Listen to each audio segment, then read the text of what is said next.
Okay. In this part, actually, we want to move to a real controller instead. So in case of a real controller, actually, I need to connect my PC to a physical controller, which I have here. So let me just make a connection between them.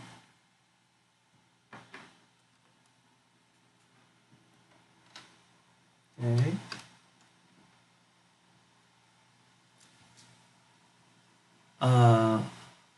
Okay, so in case of the having connection with the real controller, we need to go and break the connection to the simulator, okay?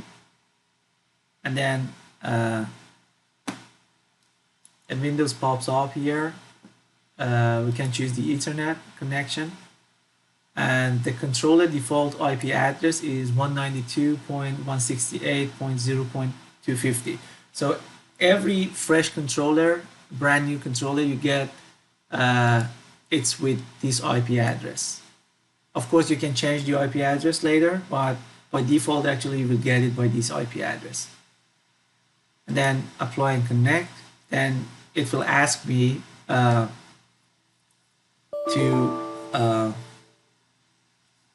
open the program. Okay, so this one, I believe the IP address is different. Okay, I think I set it up as 249, this controller. So yeah, correct, there's no error.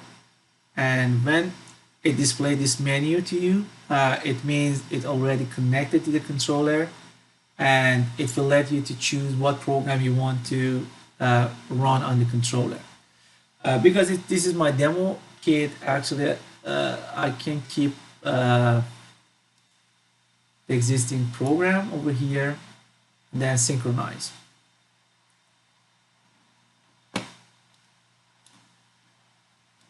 So okay, so it will show you what's going on. It will synchronize all the programs in the program, in the PC, and in the controller. Because I had this program already on the controller, so there was no mismatching between them. And because of this, actually, it keeps, connecting without any read-writing the programs. Otherwise, if I have something new on the PC side or on the controller side, actually it will show me kind of error, not error, kind of warning, and let me to decide, to keep the controller program or rewrite it or whatever you want. So in this case, I need to reset the controller because I believe, okay, hold on please. Okay, let's make it easy because I have some 4 devices over here, so there are some conflict between them. So let me stop it, disconnect it from the controller, and I can make it easy by connecting only one axis, which is the DX4, to my controller. So it's supposed to be a single axis movement. Just make it simplifying. So let me synchronize. Okay.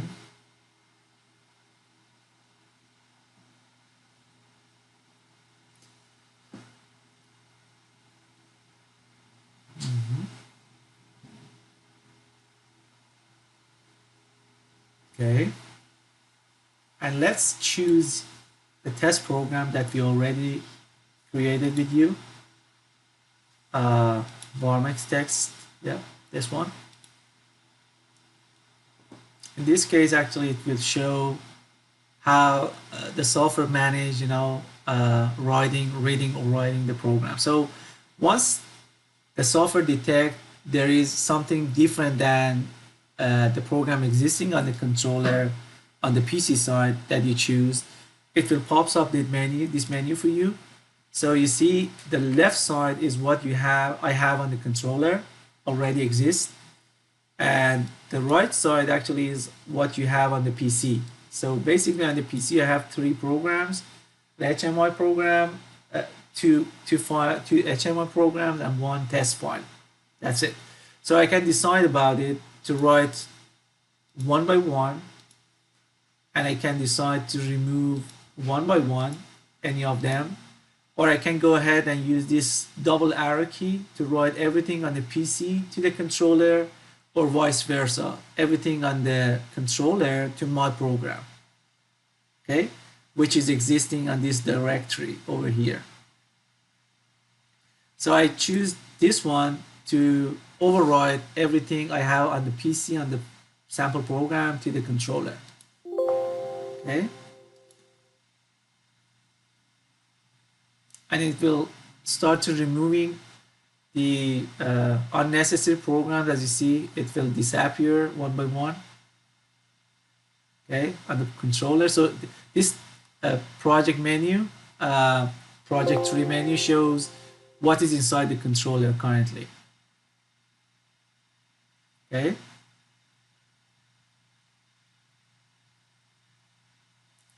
And we need to decide what to do with the controller. So at this part, because this is the real access, I need to close it down, and then I need to provide, because this is the EtherCAT access. For every EtherCAT access, we need to create a file called mcconfig, okay. We choose a new program from here, and then choose the mcconfig. MC means motion controller configuration. So in this configuration, we need to define the control mode for the access and the profile, okay. So in this case, actually we have we need to define something like the server period. See here, the server period is updating rate for the command or communication between the master controller and every available slave access, okay, like this. And then we need to do the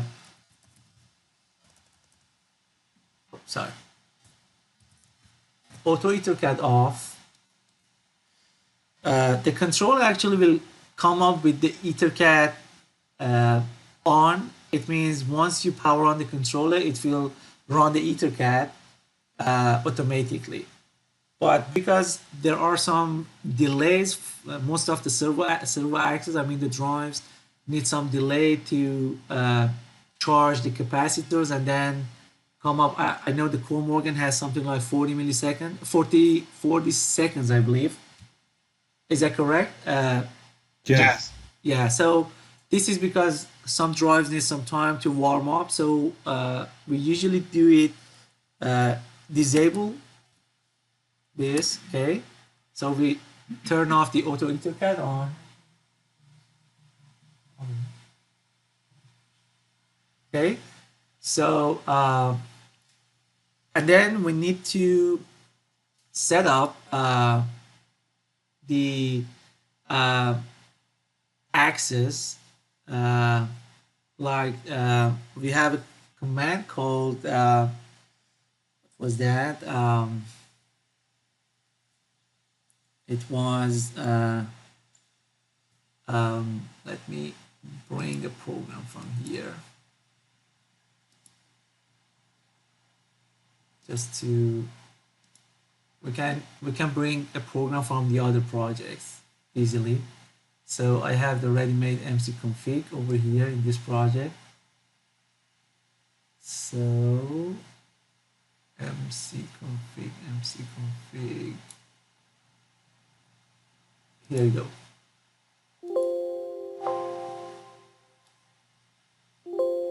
So override, okay, like this.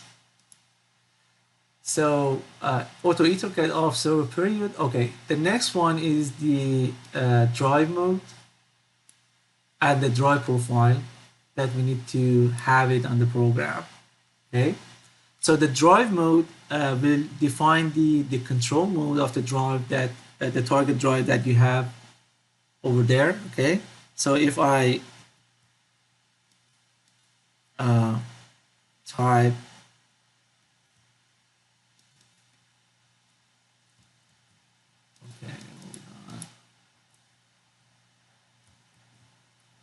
doesn't work here. Okay, if I go to help file, it shows you the drive mode. You see this? The value in front of the drive mode parameter, one is the CSP mode, two is the CSV mode, which is the velocity profile, three is the CST, which is the continuous torque mode. For inverters, actually we use 4. The reference encoders we use 5. Open loop stepper or position control we use 6. Okay, so these are the values. Actually we need to choose the control mode for every axis. So we choose the CSP, which is the continuous profile position, and the drive profile based on the axis information. We choose the profile number over here. The profile number, let me show you on the help file.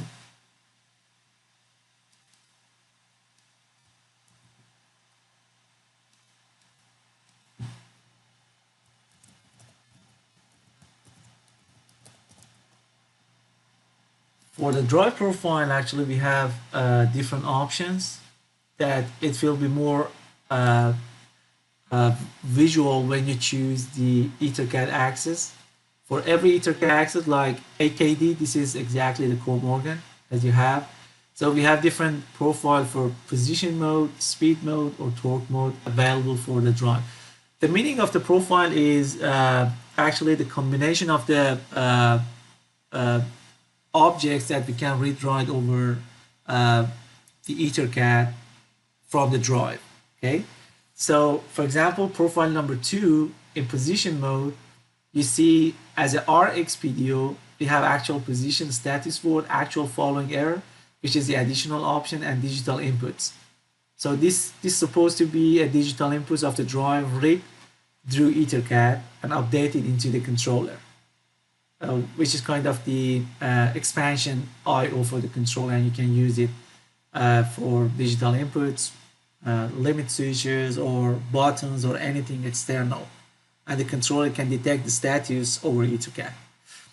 And at the same time, we have the TX PDO, which is the transmit PDO, which will update by the drive and include the target position and control board. So different profiles actually bring different combinations for us based on the requirements.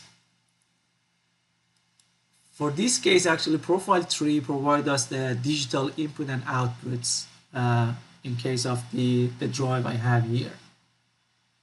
So what I need to do is, because I have a stepper motor here, so I need to bring another program which called startup. Okay, so startup over here. Okay, so I need to config some parameters on the startup because I have stepper axis over EtherCAT over here, and it needs some configurations to set up, and then some parameters which I can ignore here. I can comment them out because this is for the previous drive I had. Okay, the base 1, I can skip the base 2 and base 3 at the end. Okay. Okay, so let's reset the controller, because once you change the MC config, you need to reset the controller to verify and validate it, especially the MC config, because the MC config is the first program actually after powering on the controller will run with the higher priority in Trio. Okay, now you see there's no error, and then we go to intelligent drive configuration, which shows all the EtherCAT access after enabling the EtherCAT. So it will pop up this window for us. It shows the controller. The EtherCAT is off because we already commanded to auto EtherCAT off. Okay, so we can run the EtherCAT from here. In this case, I have a stepper and a trio servo, which will supposed to be axis 1 in this configuration. Once you see the green sign here, which shows the operation, it means everything is good. There is no error on the servos, as you see here. So the stepper set it up as axis 0 and the servo set up as axis 1. So I can expand it a little bit. This is a little tricky because it's very sensitive, but okay. You see the access number. This shows the station number, which is kind of the hardware for us. I think someone is knocking the door. Yeah, Emmanuel actually is here.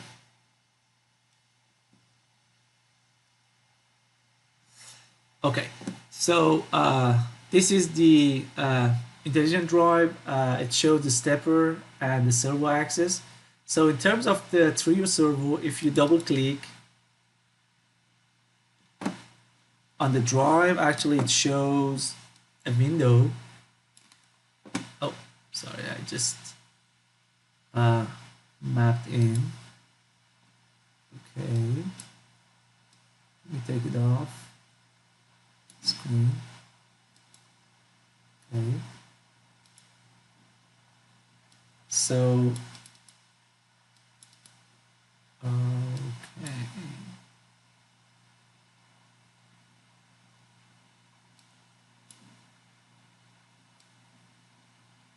let me just collapse it a little bit. Yeah. So in this case, let me do it again. If I double click, it will open up this window for me. So this is supposed to be all the drive configuration. So you can imagine whatever you have on the Core Morgan software actually are implemented in this menu. All of the options include the drive status, basic setup, which is include the power supply and everything, tuning, scope for plotting the movement, alarm setting, and alarm display, monitor display, and the parameters. So these all are the drive parameters, which are implemented over here, and all of them access through EtherCAT. Okay, and also the motor data. So it will display the type of motor which is connected to our drive. Any question? No, for the moment. Okay, so what we can do in this menu, this will gives us exactly the same as the drive environment. So once we click on the drive and open up this menu, we will enter to the drive environment. This is a part of the software, so I can expand it a little bit.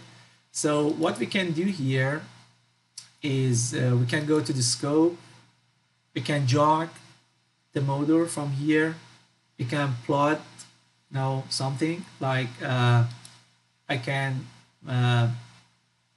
choose, for example, the speed feedback, okay, to plot here, and the color is green, by the way.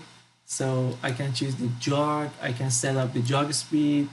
It's a 500 RPM, axle, decel, FA limit, which is following error limit for the drive in this case. If the following error limit exceed this value, which is in the unit, it will pops up an error and stop everything for me. Just to make sure before moving from here, let's see the EtherCAT position. The unit actually is 1.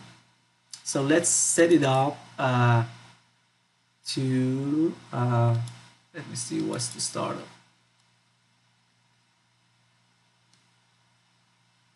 Okay. So we have a configuration file over here, okay, which we can run it. It will run the EtherCAT.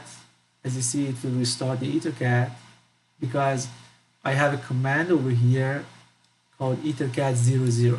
This is a command for starting the EtherCAT. You can use it in the program, and you can run that program after a specific delay that, for example, for Cohn-Morgan is 40 seconds. So you can set up a wait like 40 seconds over here. This wait is in milliseconds. So 5,000 is 5 seconds.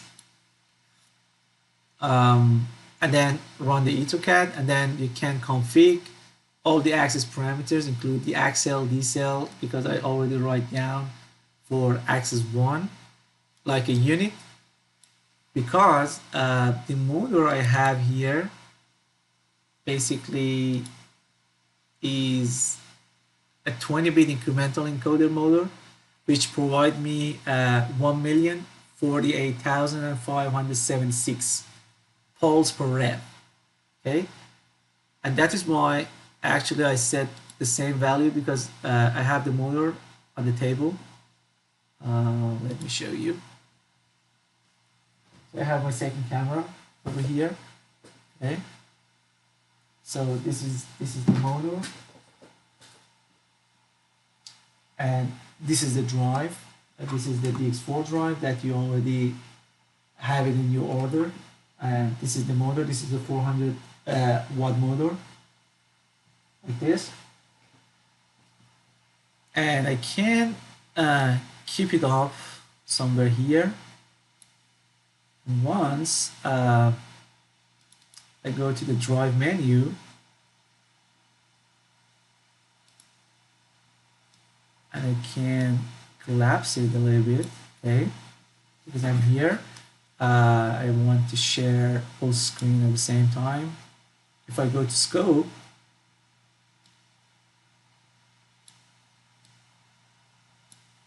okay, let me bring it here a little bit. Oopsie. Okay, so what I can do is I can enable the drive from here. Okay, change a little bit the direction. Now I think it's better for you. I can enable it. I can move it to the left or to the right. Okay, I can change the axle and decel. For example, I can choose 10. It will be more sharp, less axle. You see it?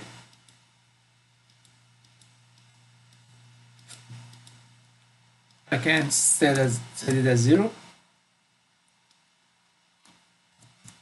So it will be even more sharper. Oh, I think at least it should be 1.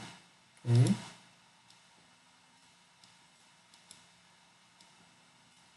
By the way, it should be able to be 0. No. Minimum value is 1. Okay. And then we can plot it over here. Synchronize. Okay.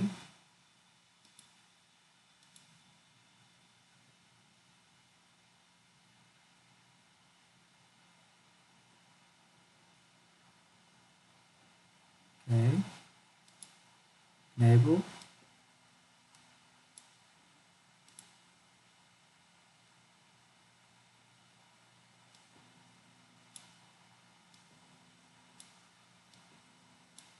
Yeah, I can do the program jog, which gives me kind of the move distance, and then max speed for first move, axle, dual time, like this for 2 positions for me. Let me expand it a little bit. Yeah, it gives me 2 movements in this case, 5 revs forward and 5 revs reverse, and with the target speed of 1000, and then axle 500 and dual. These are kind of the initial parameters. You can change it if you want, but I prefer to keep it as is, and then I can run it from here. You see, it will run an infinite loop. I can plot it for me over here. So these are kind of the options you have with the drive, okay, for simple test. I have another option here for the tuning. This is very similar to Cole Morgan, which you can set up the stiffness, the stiffness of the motor and the rigidity, in the other word. So if I stay in the tuning and enable the drive, actually, as you see, it's a little soft to me. Okay, so if I increase the rigidity, you see it doesn't move anymore. You can make it more rigid. I can make it less. See? So basically, this is kind of the slider for you, so you can change the rigidity on fly. And you have also some other options. If I disable the axis, it let me change the tuning mode. So basically, I have 3 different modes. There's a 1 parameter tuning, which is the most simplest one, tuning less, and the manual mode. Okay, can you give me a second, please? Over here. Okay. So we have different modes. 1 parameter tuning, which is the simplest one. Tuning less mode is the simplest one. The 1 parameter tuning was the mode actually comes up with 2 sliders.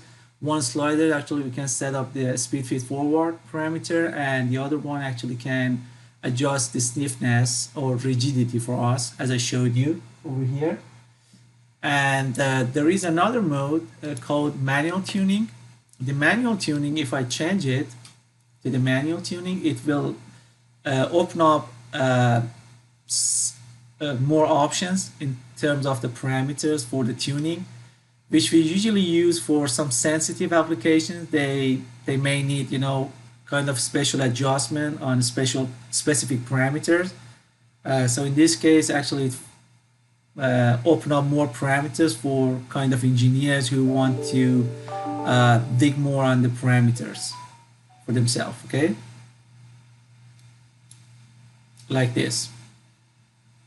So we have more parameters with more options, like speed control, torque feed forward.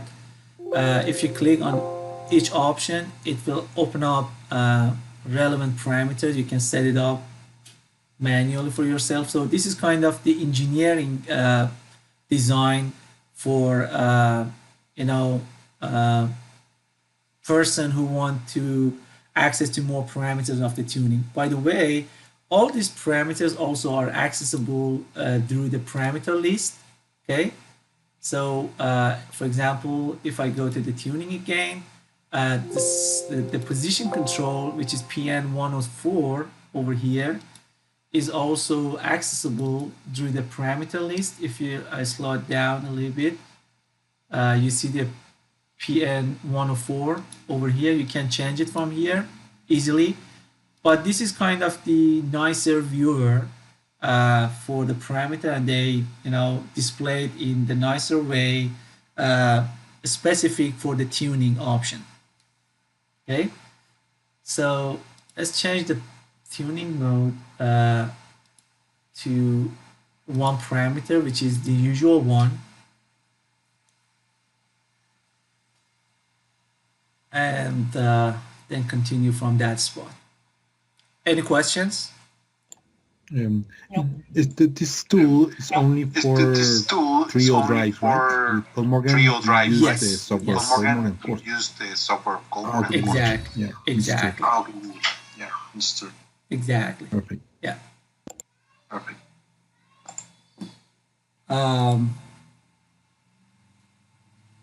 Here it is, and then return to the previous menu. What we can do now, let me show you again the camera. Okay.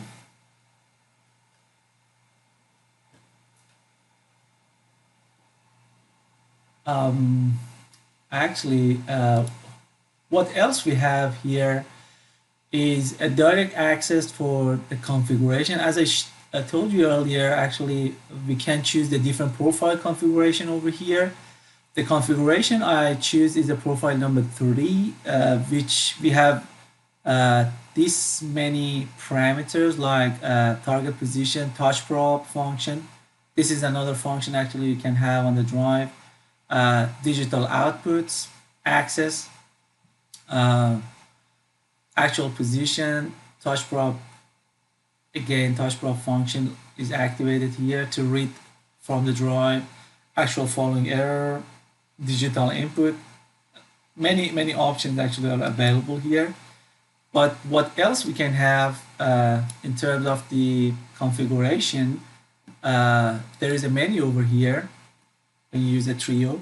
So there are different options that you can pick from here in terms of the position control mode, speed control mode, or torque control mode.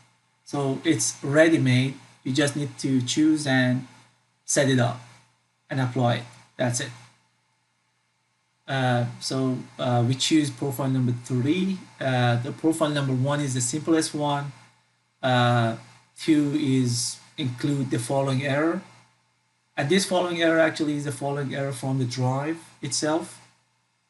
For example, if I shut this down and get back to a motion perfect area, here we have an option, as I mentioned in the last session. We have a drive part here, drive section. In the drive section, I can choose the drive FE, which is from, okay, let me bring it a little bit here. Okay, so you see the drive status, drive digital inputs, and I have the drive following error. By the way, it's not here. It's in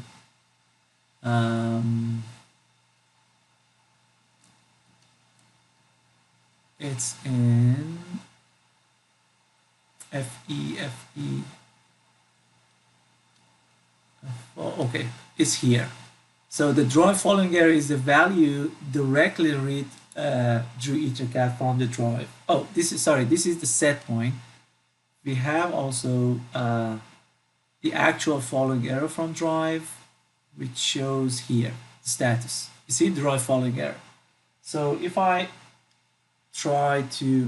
enable the access, you can also enable from here. You see this value for the access 1? Yes. Yes. So this is exactly the following error happens on the drive itself. Okay. So the controller can read it over EtherCAT, and it's again per unit. So you will have more up to date and more fresh value from the drive itself. Because I choose the right profile with the following error. As you see here, actually the profile I choose is include the actual following error. You see that?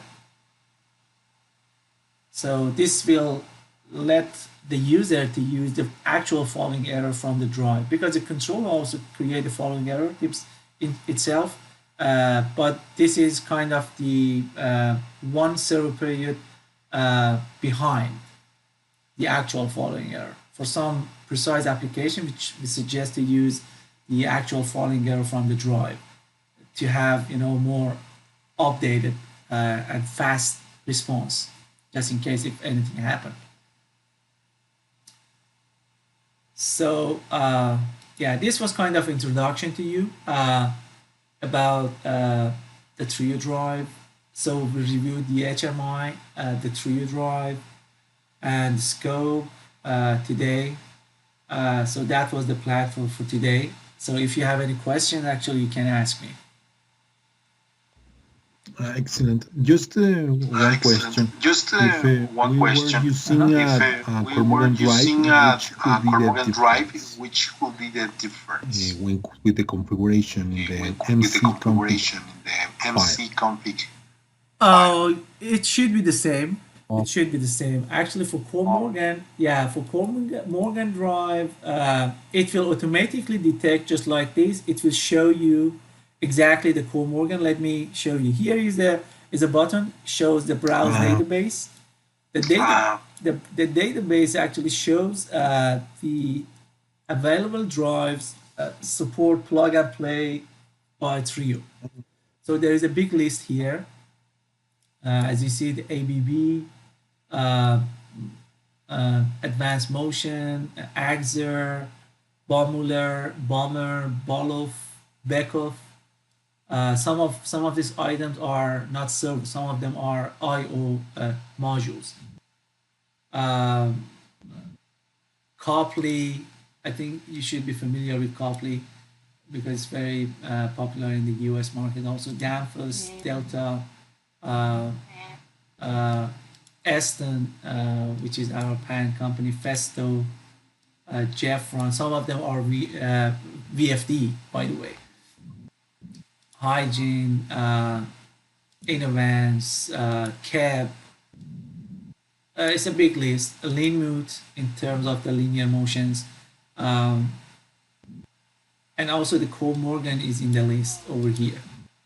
Okay, so if you open up the menu for the Core Morgan and go to the submenu, you see the AKD, C, AKDN, S300, which is the old models. All are supported here. Okay, in fact, we are working with the new generation of Cormoran drives, AKD2. I don't know if it's possible to load. Yes, there is an option we call EC extend. The EC extend actually enable you to define the new drives and add it to the existing profile and make an EC extend for that. So in that case, yeah, let me expand AKD, which is the popular one. So when you double click on the AKD, let me close it and open it up again. When you double click on the AKD, it will pops up a menu over here. Okay, so it exactly shows the different options and different profiles. You see the configuration will be different for different profile numbers. So you can pick any of them in terms of if you have the precision or speed or torque, and then you can use the add to MC config.